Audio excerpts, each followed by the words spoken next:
Today, I have the pleasure of welcoming to the executive suite Grammy Award-winning and chart-topping R&B singer, songwriter, and producer, the one and only Eric Bellinger. What's going on? Yeah, what's going on? I'm good, man. Thanks for having me. How's everything treating you right now, man? Good, man. Getting a lot of love, getting a lot of positive feedback. You know, I've been holding on to this music for a while. Any creative knows, man, when you finally get to put out a body of work that you've been holding in for a while, it's always refreshing to get that, response that lets you know that your hard work didn't go in vain. Gotcha. So listen, in 2020, I'd like to find out how things were for the artists in 2020. So how was your 2020?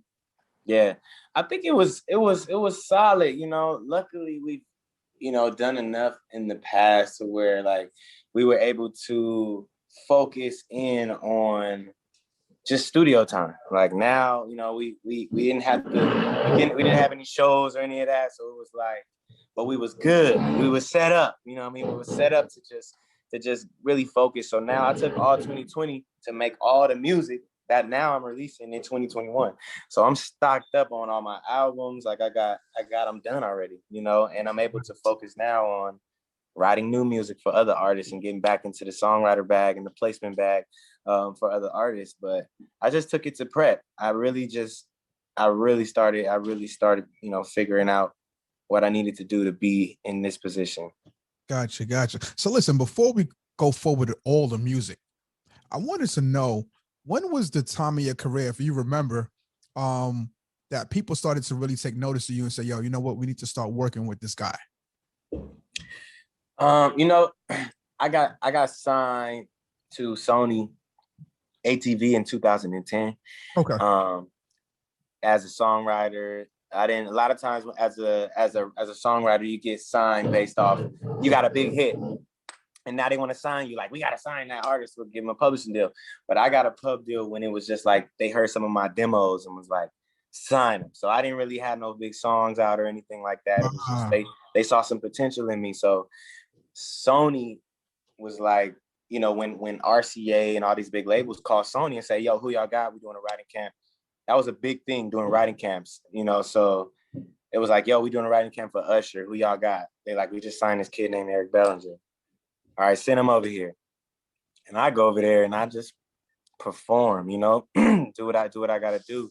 And once I was actually like in the building, like it was just my character and the charisma and my work ethic, I feel, is what really kept me there. Okay. And you say perform. So usually you'll perform the records that you wrote. I just mean perform in that booth. When you get in there, it's time. Gotcha. Ain't nobody looking, but it's a fishbowl. You know what I'm saying? Like, I got you. When I first walked, I did one for Usher, and then I came back to the second time when he was like, yo, I want to meet him now. I did that session, it went great. And then he was like, yo, I want to meet him.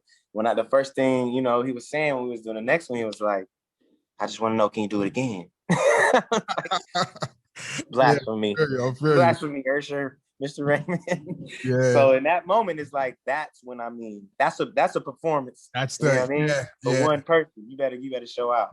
And you know what? Talking about that, so you've written and produced for a lot of major artists. You just mentioned one. Usher, Justin Bieber. Let me read this list right. Keke Palmer, Trey Songz, Teyana Taylor, Ashanti, The Game. I don't think I need to go on anymore. And the list is longer and longer than that. I don't even know how you keep a catalog of all of people you've worked with. Yo, my question to a lot of writers: how do you know when it's time to keep a record for yourself or give that record away? You don't find that out until you've mastered branding. And in the meantime, when I was always Eric Bellinger, just like the songwriter, the aspiring artist, all that, like starting out, I was like writing songs for people, but at the same time, I might have been like, oh, I want that song, or somebody might want them, like, no, I want to keep that song, or they do the song, and I not necessarily know what an Eric Bellinger song was. Okay. Now I know. Your song, you know what it is. Yeah. That's not my lane. My lane is this. You know what I mean? So I feel like once you brand it, your whole entity and what you're gonna stand for, it's gonna be real easy. But before then, I was confused, so that just kind of took time and trial and error. Okay. Now this question might be a little hard for you because you've worked with so many people, but who would you like to collab with, or write a song for that you haven't done you it yet? Either or. Yeah. Man, I want to do a song with Drake, man. I want to go on ahead and say Drizzy. You feel me? Like, Okay. I feel like what he on and what he do and what I do, I feel like the song not only is gonna be incredible, but I also feel like the merge of the two voices and him actually hearing what I'm on and seeing what the people gonna say. We just need a little baby flashlight on the kid over here. That's it. You shoot me a little baby flashlight, it's gonna get hectic. You know what I'm saying?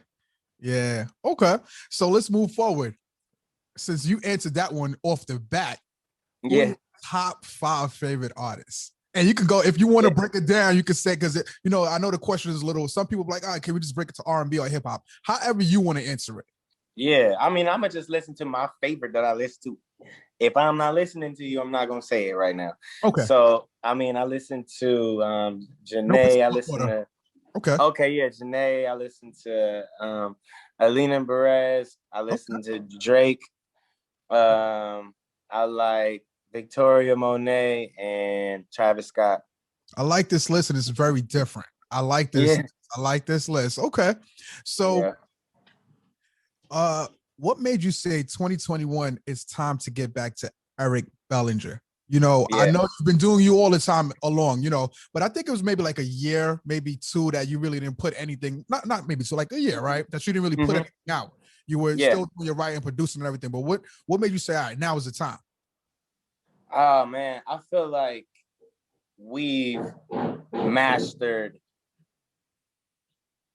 breaking an artist. Like we've broken artists in an era where there is no breaking new artists, really. You know what I mean? Especially when you say transition from songwriting from behind the scenes to the front stage. You know what I mean? Like those two things. And then, so once we did that in 2013, 2014, I had a song called I Don't Want Her. And I did Goat, and I had Ballet, a couple songs that really, they went, you know what I mean? And then it was like, all right, cool. That beefed up the writing. A lot of people started calling me to write more. And I just was like, man, let me just strike while the iron is hot. They calling. I want to give it a lot of attention. And I think I just was focusing more so on that. And at the same time, since we're independent, I wasn't really like into throwing big 100,000, 200,000 out on a song.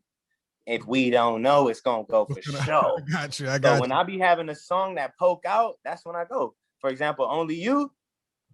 We put this song out, and now we like, let's go. Let's go. We don't really fight it. We never was like, we need radio. We just was like, let's build our fan base. So I was still putting out songs in the meantime, but we wasn't really trying to attack until we was ready.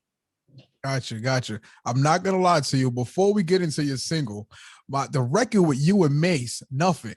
That was like 2013, 2014. I'm not gonna lie. I'm a club DJ.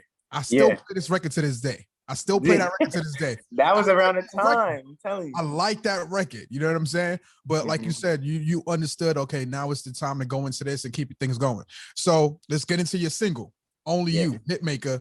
How did this come about? You guys in the studio, just break it down to us. Tell us what the record is about. Is there anything personal about the record? Like, give us we actually had the project 1-800 Hit Easy. I wanted to drop it last 4th of July. I wanted to drop it on 4th of July. The timing wasn't right. It just was like samples. It was just a bunch of stuff. It was like, let's push it back. And I knew the project was still fire though. Like we didn't really change nothing on the project. But then once it was like, all right, let's put it out for Valentine's Day. We was like, we need a single though. So the project was done. We literally got in and said, let's make a single. And that's the first song of the year. Like we did that January when it was like, all right, top of the year, we're gonna get back in, bro. First session, first song we did was Only You. And we did like 4 more that night, but that was the first one we did. First song of the year. The energy is fresh. 21 is your year. We just coming. That's what that bar is in there because it's like it was just the ball drop, and we still in that energy. So I think that really transpired. You know, just we sick of 2020. You know, and I think the energy in this song makes people feel so happy. It's like, wow, this is exactly what we needed. You know, to bring people in to get them excited about the project. Got it. Now, listen, do you have anything else coming out for us during 2020? I know it's this main focus on pushing this EP, but is there anything else you have coming out for us during 2021, I should say? Yeah. Yeah, we pushing this now. But at the same time, man, that's definitely like what I'm on this year is dropping because I've been really like creating last year. So I got the albums ready right now. Like I've been in quarantine. I already create like heavily. So when I'm seeing who that was at the door. When I'm listening, I mean when I had a time, you know what I mean, to quarantine, it's like and everybody's alone. Oh man, all I'm doing is creating. Now I have an abundance. Now I have too many songs. Now how do I pick the albums? Now what we gonna do? My cup runneth over now, you know? I got you. And you say too many songs, so I got to ask this too. Do you know an average about how many songs you got in the stash that you have not released yet? Man. Average. If you go to your iTunes, you know what I'm saying? Yeah, if I go, man. You don't want nobody to touch. It's 1,000 in there for sure. It's definitely 1,000 songs. Like the songs that I'm like, I want to put out 200. Probably like 200 that I know I want to put out. And it sounds crazy, but I'm like, man, it's so many ways you can spread out music. It's like, bro, okay, and we're gonna do these for me, for my album. We're gonna do these and we're gonna sign some artists and we're gonna cut these on these artists. These are songs over here, we're gonna shop these songs. These songs over here, we can pitch to try to get syncs on TV shows.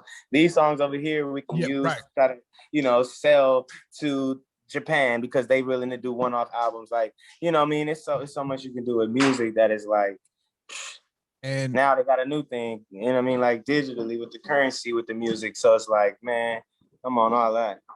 Listen, I just want to say this. Up and coming artists, did you just hear what he said? There's so many other platforms you can sell your music and move your music. I'm happy you said that because I was going to ask you, hey, what is something you would sell an upcoming artist? And I think that's the answer right there. You know what I'm saying? So many platforms, you don't have to just focus on one platform. Not at all, man. Even YouTube, like YouTube is one of the bigger platforms. If you just come up with a creative visual of some way and put that thing on YouTube, it's gonna have way more eyes and ears than even iTunes and Spotify. It's crazy. Yeah, definitely. So listen, thank you for stopping by the Executive Suite. Can you please introduce to the people, if they don't know it by now, single, Only You? Listen, man, it's your boy Eric Bellinger, aka this gonna be your favorite song. This right here is my new single. It's called Only You, man. Shout out to my brother Hitmaker. Came together, put this masterpiece together for y'all, man. Let's get into it. Right here on the Executive Suite. All right. Thanks, man. No problem. Thank you. Everybody for following me. We're gonna Eric talk. Bellinger, Definitely. just hit me on the Instagram, Twitter, Eric Bellinger, website, 𝓃𝓚𝓮𝓲𝓽𝓮. And yeah, man, I appreciate all the support, all the love. Thanks for this opportunity.